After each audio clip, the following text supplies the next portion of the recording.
This is Optimal Relationships Daily, episode 1218, Love Smarter by Learning When to Take a Break, by Kerry Lusignan of Gottman.com. Hello, everybody, and welcome to ORD. My name is Greg Audino. I am your host and narrator, and the article I've got for you today is all about how to take breaks as a couple. Now, not breaks in terms of stepping away from the relationship, but breaks in terms of stepping away from an argument to gather ourselves and maybe reassess before proceeding. So let's learn the art of how to do this by author and counselor Kerry Lusignan and optimize your life. Love Smarter by Learning When to Take a Break, by Kerry Lusignan of Gottman.com.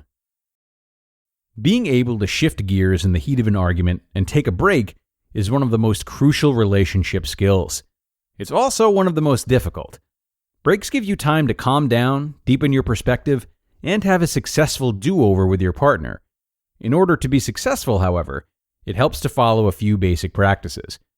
Unfortunately, when conflicts arise, many of us are likely to do more harm than good. We shut down conversations prematurely or push our partners past their threshold of tolerance. And when this happens, both partners can get locked in a stalemate of stonewalling. We compound the problem by misusing the time apart. Dr. John Gottman, renowned for his research on marital stability and divorce prediction, describes what he calls self-righteous indignation, which includes obsessing over wrongs we believe our partner has committed. This can happen silently as we ruminate internally, or it can happen vocally when we vent to sympathetic others. When you're feeling self-righteous indignation, you tend to see your partner as the problem. It morphs the potential healing power of a timeout into just another hurt, widening the distance between you. Even if you're in a relationship that is not prone to volatility, you're still vulnerable. As mammals, we're evolved to be acutely aware of one another's nonverbal cues. Our spouses may read body language like eye rolling, the avoidance of eye contact, loud sighs, and dismissive tones of voice as threats. These signs communicate disdain, which slowly erodes trust and intimacy. How do you take space in such a way that supports your relationship, brings you closer, and gives you a perspective that moves beyond blame? There are 3 things to consider before taking a break from conflict. The when. Timing is everything. This means not shutting your partner down prematurely. In a healthy relationship, it's important to hang in there, even when your partner says things you don't agree with. Listening non-defensively, finding the reasonable part of their complaint, and offering assurance can go a long way in avoiding escalation. Nonverbal cues such as nodding your head and maintaining eye contact can significantly increase the likelihood of a productive conversation. It's important to recognize that even if you do this, arguments can still spiral out of control. For this reason, the when is also about recognizing when it is time to stop, give yourselves a chance to cool down, and recover from flooding. It's a fine line.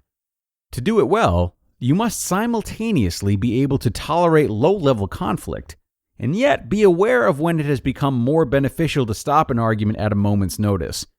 When every fiber of your being wants to shut down or scream, catch yourself on the cusp of feeling compromised and take a deep breath and let your partner know that you need a break.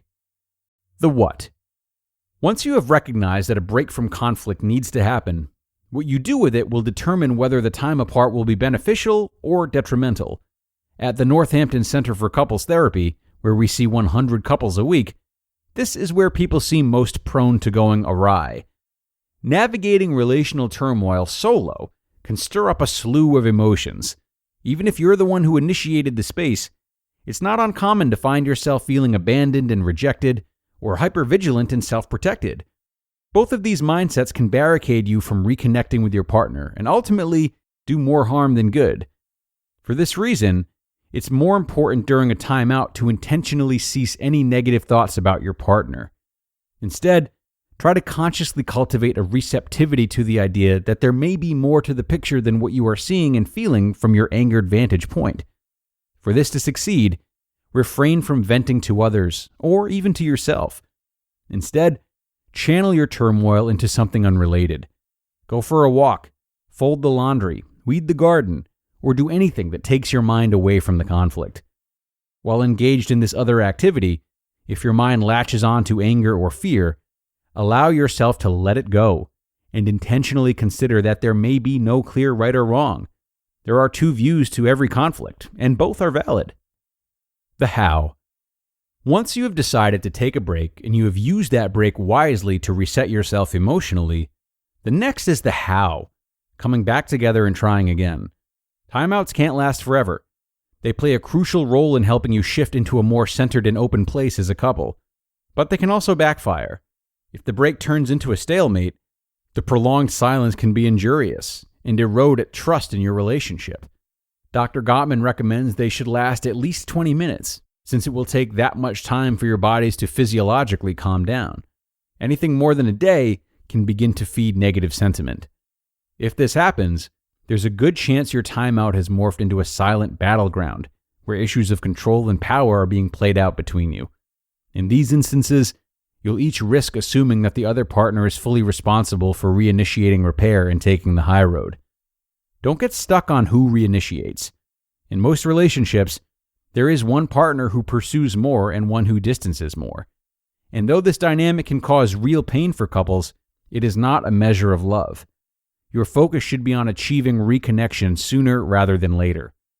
Cultivate an attitude of no big deal. People who are successful in their relationships know that the best way to get their partner to hear them is to stick to the issue at hand and de-emphasize taking a stand. They understand that conflict is inevitable, and they trust in their ability to handle their disagreements. They use I statements instead of you statements. Learning to stay calm in the face of threat is not easy, but with time and practice, we all have the potential to become less reactive, to move more fluidly in and out of conflict, and stay connected. Love smarter by paying attention to the when, the what, and the how before taking a break. You just listened to the post titled, Love Smarter by Learning When to Take a Break by Kerry Lusignan of Gottman.com. So I was talking to my nephew recently, asking him about his day at school. He likes to get snarky with me. And when I asked him how was school, he said, school. Very uninspired, clearly not engaged or interested in elaborating. And he's done this before, and every time he does, I keep finding myself wondering what he is really interested in. And that is when I discovered OutSchool. You see, OutSchool offers the largest variety of live, interactive online classes for kids pre-K through high school.